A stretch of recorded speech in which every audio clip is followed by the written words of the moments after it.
Hi, welcome back to the Political Beat at lfpress.com. I'm Pat. This is Chip. We cover City Hall in London, Ontario, Canada for the London Free Press and lfpress.com. And we've been doing these videos for almost exactly a year, I just figured out. And should we be celebrating that? Yeah, I think so. And I should would the viewers? And I would also point out and I would and I would also point out that another newspaper in another city has taken to doing a video series very similar to ours. No, well, I saw it. Actually, I saw it. And they have an older fella and a young, good-looking guy. Right. So it's sort of the reverse of this. And the interesting thing is the young guy actually listens to the old guy, and the old guy actually gets us to say a few things. Huh? So, but I call it the poor man, the poor man's political beat. Oh, yeah, let's call it that. Anyway. Okay, so let's talk about. The summer's over. There's lots of interesting stuff coming up at City Hall. And one thing that's coming up, and it's coming up very shortly, and we will have a story in Friday's editions of the Free Press and at lfpress.com on the competing proposals to build the long-discussed Performing Arts Centre. One proposal comes from the Grand Theatre. One proposal comes from Orchestra London. One or none will be selected.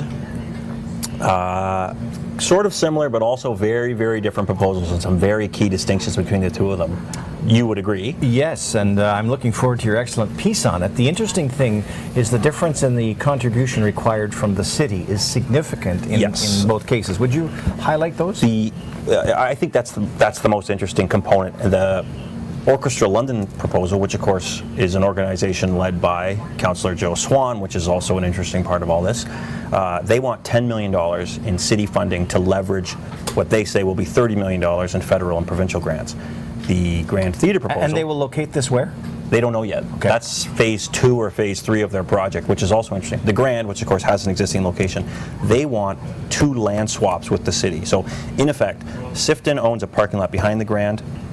Sifton will hand that parking lot over to the project, and the city will give Sifton city-owned land of equal value, that is of interest to Sifton, and then the building next door to the orchestra, which now houses a restaurant called Garlic's, a great restaurant, that Shmuel Farhi owns, the same sort of swap would go on. So really and truly, they don't want any money from the city, but they do want 2 parcels of land, which is they figure would be worth about $5 million. So the distinguishing thing, if I've got it right, is the Grand Theatre has a location and doesn't require money from the city, other than some property. The Orchestra London doesn't have a location and wants how much? $10 million. Okay. And that will be interesting. It will be very interesting, and at first blush, I would say that the Orchestra London proposal is a little more detailed. It's a little slicker. This is on paper, of course. They haven't actually done a proposal, a formal presentation to the politicians, and there will be a public meeting on September 11th, I believe, at the Convention Center, where the public can come and see all the details. But we'll be laying out, just like rather than writing a story, we're just going to sort of point form, here's what each proposal is, and then there's a third option, do nothing. Okay, and another distinction between the orchestra and the theatre is that the orchestra has a member of council that's the general manager of the executive orchestra? Executive director. Yeah. So there's a sort of an advocate in the political realm for that, although obviously he couldn't vote on it as a member of council. Who is the designated sort of proponent on council for the theatre? Is there one? I don't think so. Is that a disadvantage? It would seem to me that that would be a disadvantage, but then again, when you think about Councillor Swan, executive director of the orchestra, so really and truly, when you need an advantage is at the vote, and because of his affiliation with the orchestra, he can't vote. Yeah. So in fact, is that a disadvantage? Anyway, and there's a lot of interesting tidbits there, both very ambitious projects. They both include a large, high-end condo development as part of their project. I mean, they sound ambitious to the point of being almost dreamy, but maybe that's the idea. And there's another component to all this too. Are either of these projects really economic development? I mean, are they really economic development? And is this the closest we've ever been to really getting a performing arts center? And I would suspect the answer is yes. And do we need one? Well, do we need one? Do we need a new one? That's the argument that's been going on for 20-something years. Do we need a performing arts center? Are we prepared to pay for one? Is Centennial Hall good enough? Is the RBC Theatre at the John Labatt, at the Budweiser Gardens good enough? Are there other venues that are good enough? I mean, the rubber's going to hit the road here shortly, and at the end of the day, I don't know, given the track record of what's gone on to this point. I think it would take a great leap of faith for this council to endorse either of those projects. And I think what's going to be also sort of interesting to watch is I just get the sense reading the two written proposals, there's just a little bit of, I wouldn't say bad blood, but a little bit of a headbutting going on between the two groups. For example, the Grand says, hey, our proposal would create a perfect space for the Orchestra London to perform. Yes. So they're sort of saying, yeah, that's our competition, and we can take them in if we get acceptance. I think they also point out that they've got a history of turning surpluses, which is another dig. Right, 14 or 15 years, yeah, and running a building and all this stuff. And what's the orchestra deficit been at? I don't know what it's at, but they 500,000 a year. They've been needing. Well, they get 500 Gs a year, but so does the Grand. Okay. But the Grand is a $6 million a year operation. I think the orchestra is something like a $4 million a year operation. But their operating surplus last year was literally in the 4 digits. It was $5,000 or $6,000, I think. At any rate, they're butting heads a little bit and taking little. I don't think a little. It's sort of like you and I here. Right. Frickin' frack. Yeah, a little bit. Do you want to talk about pen equity?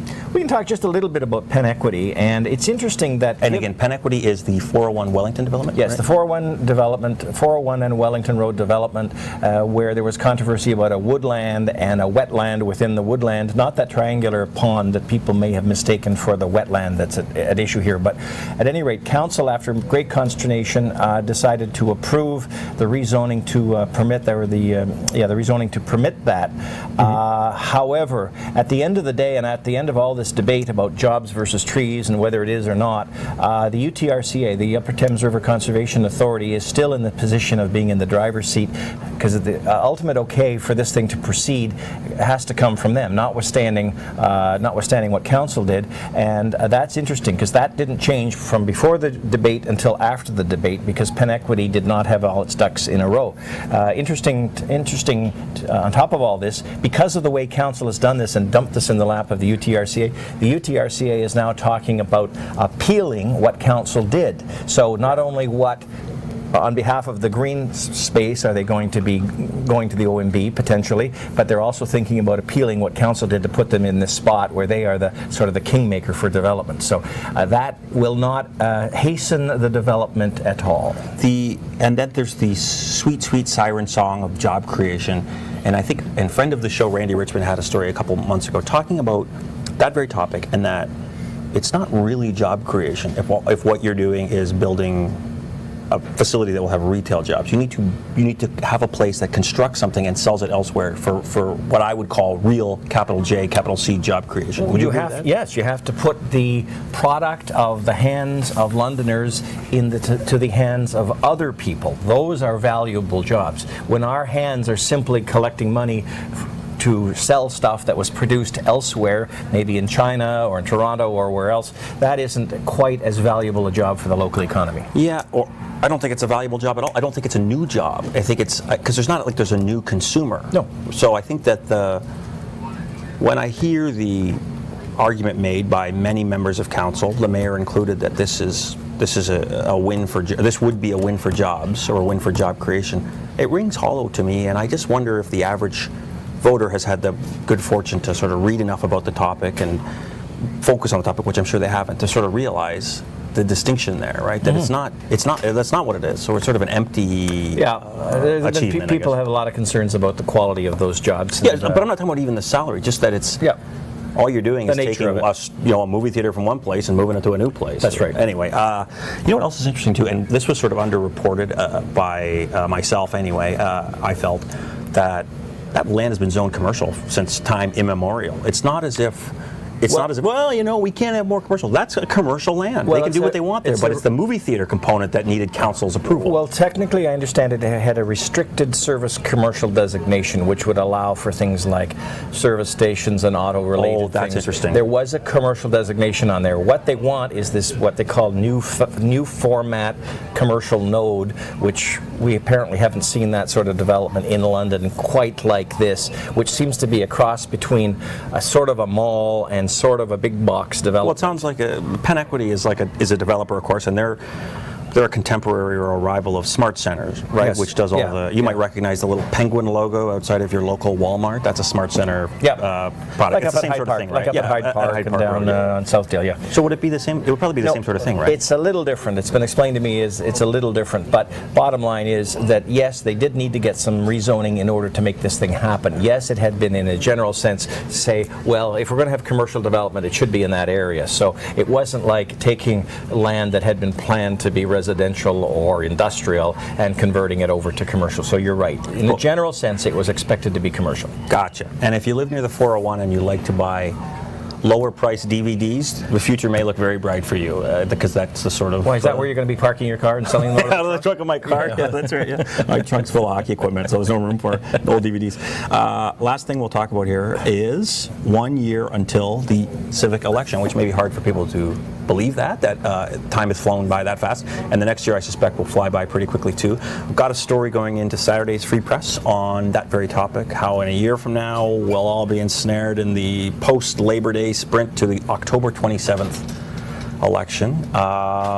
You want to play like well, I'm astounded no one has come forward yet to indicate an interest in running, and quite frankly... You're astounded that no one has done that yet? Yeah, no, normally they say by about May of the year before the election someone would come forward. You've got to get an organization, you have to raise money, you have to sort of put your oar in the water so others can figure out what they're going to do. Well, it's clear that Fontana is going to run again for mayor. Yes. Who is going to come forward to challenge him? If everyone sits back and says, "Oh, not me," at the last minute we'll have a rush of people. But I don't think people are saying not me, not me. But to your point, no one has publicly said I'm running. We're hearing scuttlebutt. We're hearing scuttlebutt. But Joe himself said he didn't declare until May of the election year? of 2010. Yeah. And it was like, I remember January, February of that year, he sort of came out of nowhere. We called him off the cuff and talked to him, and he really was very critical of Anne Marie, and we thought, that's kind of interesting. So, so to your point, maybe that is late in the game, but he won, so. Yeah, that's true. Anyway, I just would have thought that someone would have come forward, and there doesn't seem to be any movement coalescing around any particular individual. We're hearing stories, we don't know how true they are, but there seems to be some people out there that feel that there needs to be a strong challenge to Fontana. But if a would-be candidate wanted to float a trial balloon, they could call us. Yes. And it could be one of those sources say kind of stories. Morris, could you put the number on the screen at the bottom? 519-667-5512. Or 4537. Yeah, that number's usually busy though. It's not busy. Yeah. So, okay, so let's play some word association then. And you just give me a sort of like an election response. Bud Polhill. Been around forever.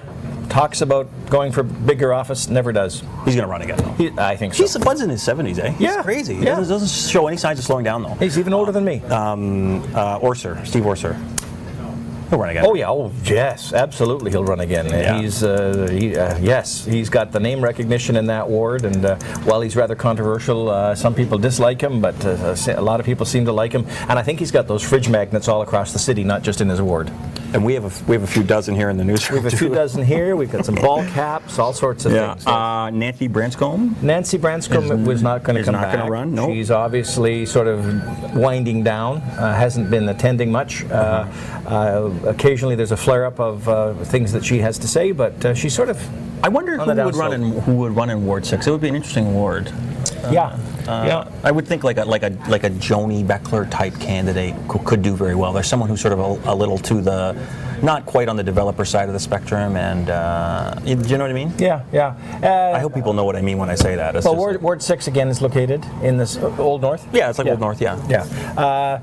Lots of issues up there. I can't see a real pro-development type person running in that area. It's sort of leafy and traditional values and environmental and walkways. It'll be interesting to see who runs paths.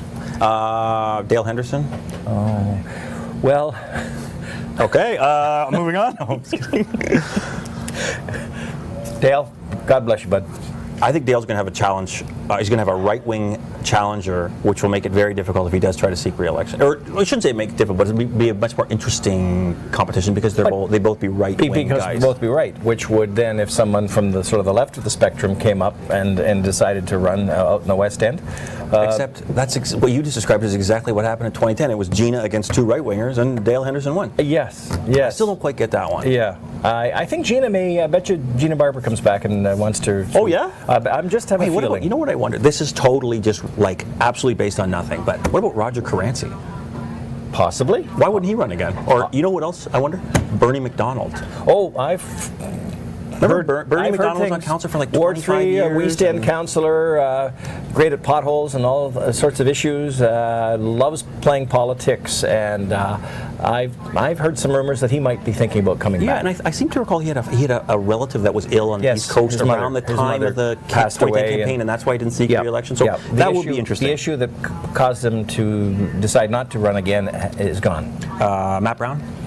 Well, it looks like he's one of the people that people talk about as potentially running for mayor, but there might be an opening there. Also, we hear talk about he wants provincial office or possibly federal. So he's a man with ambition. I would say that the Liberals certainly wanted him to run in the London West by-election. That was won by Peggy Sattler, and he was not interested in that. Probably a pretty smart decision on his part. Given the timing. Yeah, the timing. Yeah. Okay, and Joe Fontana will be seeking re-election. Will he win, yes or no? It's going to depend. It's going to depend on who comes up against him. If it is a multiple candidate race, which happens way too often, and votes get split, I think multiple serious candidates you're talking about. Yeah, multiple serious. Well, there's always the other ones, but if there's a number, I would think if there's one strong challenger, I think he could be in trouble. If there's multiple or several semi-strong challengers, I think he'll be back. I just think. Betting against Fontana is never a smart move. No. He has been around politics for so long. Yep. He is so durable and so resilient that even the criminal trial, which is when does that trial start?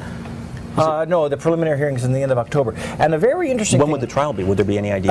It would probably be in the spring. So it'll be before the election? Oh, yeah, I think there's a good chance to be before the election. And just before we leave on this, I was just down in Kingston, and I recalled when I was down there and talking to people about the prisons, and they accept them, and I remember that Joe Fontana cut his teeth in politics and got first elected by fighting the federal government plans to bring a prison to London. And I thought, you know, if we used his fantastic opportunity to create jobs mantra of today back then, why wasn't he in support of prison? No, that's an interesting idea. Anyway, I will point out that was 1978 when he was first elected to office, which was the year I was born. If you've lasted that long in politics, you got to have a lot. But that was in the mid '80s. The prisons. I'm sorry, I thought that was the issue that got him. No, that was. But anyway, he first entered politics before I was born, and here he is. He's still here. So I'm just saying, don't bet against him. No, absolutely not. Thanks for watching. We'll see you next time at lfpress.com.